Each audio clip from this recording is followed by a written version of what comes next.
Welcome. Today I am with LG NanoCell TV and I will show you what is the default password on this TV. So at first we have to go for the settings button on our remote control, and when we are here we have to go for all settings. Next we have to find general. For example, I will show you right here on the location.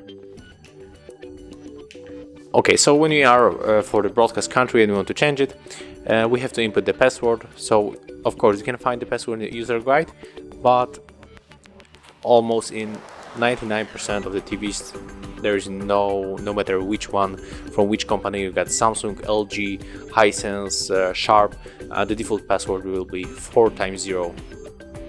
So you press 0000 on your remote control, then clicking on OK, and there you are in the settings. And for example, we are able to change the broadcast country, and that is the default password on the LG NanoCell TV. If you found this video helpful, remember to leave a like, comment and subscribe to our channel.